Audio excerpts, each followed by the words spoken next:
All right, so let's dive into something that's about as fun as like stepping on a Lego. Trade wars. Hmm. And to really get like how tense things are, picture this. Canadian hockey fans, known for their love of the game, and the U.S. They're booing the U.S. national anthem. That's where we are right now, thanks to a whole mess of tariffs. Yeah, it is really striking how these economic decisions Yeah. can so quickly spill over into these cultural tensions. It's a stark reminder that global trade and national pride are often like really intertwined. Yeah. So the core issue is that President Trump has imposed these tariffs, essentially taxes on goods coming in from Canada, Mexico, and even China. We've got a stack of articles from The Guardian detailing the back and forth, the reactions, the whole shebang. Honestly, reads like a political thriller. Yeah, and like any good thriller, there are a lot of moving pieces here. You've got rising global competition, you've got domestic political pressures here in the U.S., and concerns about trade imbalances, meaning like one country buys a lot more from another than it sells to them. Right, okay, so let's unpack this tariff tornado. We're talking a 25% tariff on goods from Canada and Mexico. That means a quarter of the value of those imports instantly becomes more expensive. Then there's a 10% tariff on goods from China. I'll be honest, for someone like me, who can barely do long division, those still sound like big, scary numbers. Yeah, they are significant. Essentially, these tariffs act as a barrier, making imported goods more expensive for consumers, which can impact everything from the price of groceries to the cost of building materials. So is the idea that if things from other countries are more expensive, people will buy American-made products instead? Yeah, that's kind of the theory behind protectionist policies like tariffs. The goal is to shield domestic industries from foreign competition and, ideally, boost local production and create jobs. Okay, that makes sense in theory, but Canada and Mexico aren't exactly taking this line down. They've announced retaliatory tariffs, like a carefully calculated counterpunch. Exactly. Retaliatory tariffs are a common response in trade disputes. It's a way for countries to say, hey, you hit our industries, we'll hit yours right back. Okay, and Canada's coming out swinging. With a 25% retaliatory tariff on a pretty strategic list of U.S. imports, they're hitting things like tobacco, produce, even household appliances, everyday items that could really impact American consumers. What's interesting here is the choice of products targeted by Canada. It seems they're aiming for goods produced in states that might be politically important to the Trump administration, hoping to apply pressure from within the U.S. as well. Ooh, that's sneaky. And smart. It's like a chess game, figuring out which pieces to move to get the upper hand. And Canada's not done. They're prepping a second round of tariffs that could hit even bigger ticket items, like cars and food products. And if those tariffs are enacted, the economic impact could be substantial. The auto industry, for example, is deeply integrated across North America, so tariffs on vehicles could disrupt supply chains and potentially lead to higher prices for consumers on both sides of the border. Okay, so Canada's playing hardball. But Mexico's keeping their cards a little closer to their chest, right? They've mentioned a plan B for retaliatory tariffs, but they haven't revealed the specifics yet. Yeah, Mexico's in a delicate position. Their economy is very deeply intertwined with the U.S., so they have to be very strategic in their response. They need to apply pressure without jeopardizing their own economic stability. It's like they're trying to walk a tightrope between standing up for themselves and not getting into a full-blown economic brawl. But this isn't just a North American drama, right? China's involved too. Absolutely. And they're not just going to sit back and watch. They're already gearing up for a legal battle, taking their case to the World Trade Organization. Okay, back up for a second. The WTO. For those of us who don't spend our days reading trade agreements, what is it exactly? Think of it like the referee for global trade. It sets the rules, Yeah. tries to make sure everyone plays fair, and can step in to settle disputes. China's argument is that these tariffs violate those rules, giving the U.S. an unfair advantage. So could this actually end up in some kind of international trade court? It's possible. The WTO has a dispute settlement system that can investigate complaints and issue rulings, but it can be a lengthy process. And even if the WTO sides with China, enforcing those rulings can be tricky. Sound like a whole other level of complexity on top of everything else. But beyond all the political maneuvering and legal wrangling, this trade war is having a real impact on people, right? You're absolutely right. We're seeing the emotional fallout play out in very public ways. Think about those Canadian basketball and hockey fans booing the U.S. national anthem. That's not something you see every day. Yeah, it's like this trade war is hitting a nerve, making people question their relationships with their neighbors. You mentioned the impact on consumers, but what about the economic side of things? Are there specific industries that are particularly vulnerable? Absolutely. In Mexico, for example, Right. certain sectors like agriculture and manufacturing are deeply integrated with the U.S. economy. If those tariffs remain in place, it could disrupt supply chains, increase costs, and potentially lead to job losses. Yeah, the Guardian articles mention concerns in Mexico about U.S. companies pulling out of the Mexicali Valley, which could have devastating consequences for the local economy. Yes, that's a very real concern. The uncertainty created by these trade wars can make businesses hesitant to invest and expand. And when companies start pulling back, it often leads to a ripple effect, impacting jobs and livelihoods throughout the community.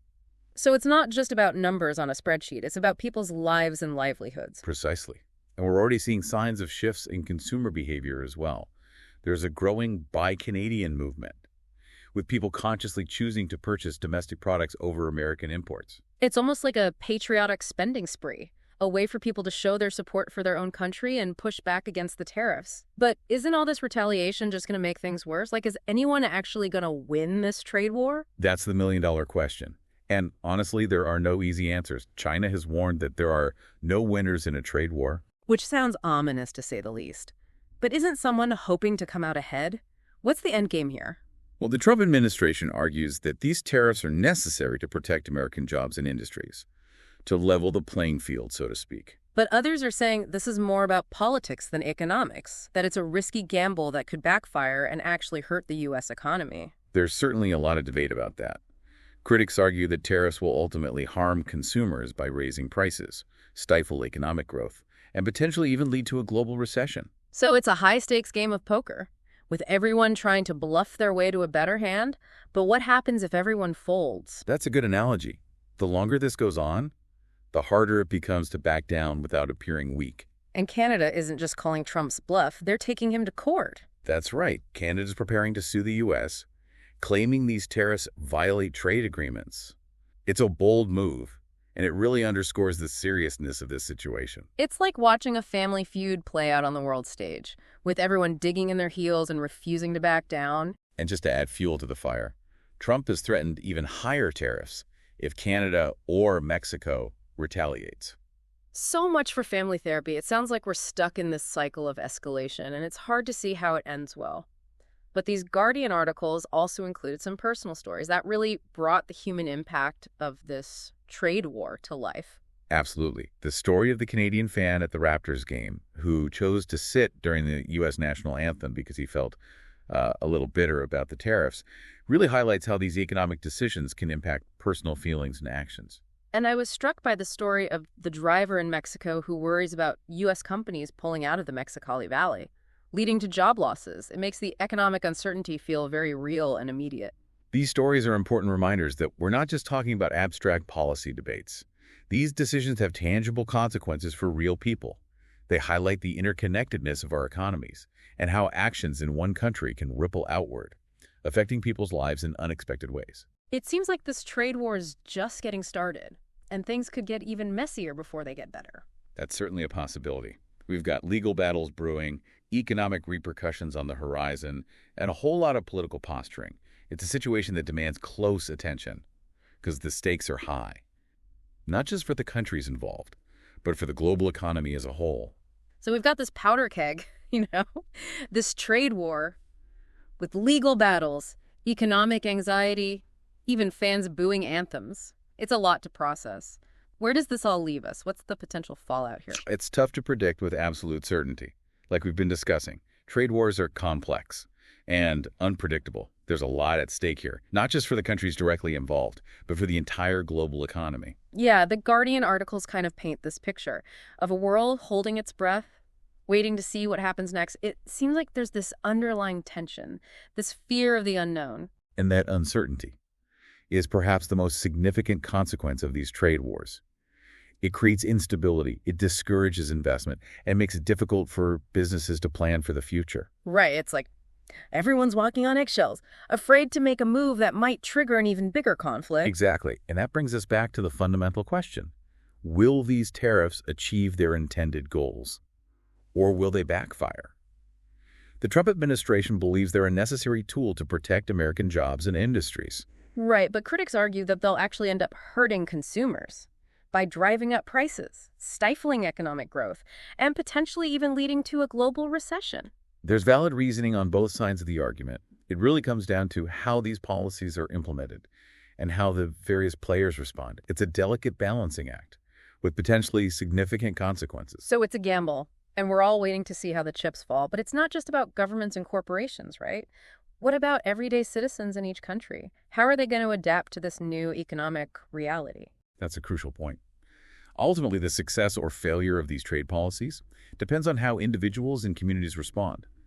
Will people change their spending habits? Will they support their government's actions? Or push for alternative solutions? It's a lot to think about. This trade war has become this tangled web of economics, politics, and even national pride. And it's a story that's still being written. And as you continue to follow this unfolding narrative, I encourage you to think critically about the information you encounter. Consider the various perspectives, potential biases, and the long-term ramifications. And most importantly, ask yourself, what does this mean for me, for my community, for the world we live in? Because ultimately, we all have a stake in the outcome of this high-stakes game. Yeah. And it's hard to say what the future holds. But one thing is for sure, we'll be keeping a close eye on this trade war and all its implications. Absolutely. It's a story that's far from over and one that has the potential to impact us all. So until next time, keep asking those tough questions, stay informed, and most importantly, engage with the world around you. Thanks for joining us on this deep dive. Thanks for having me.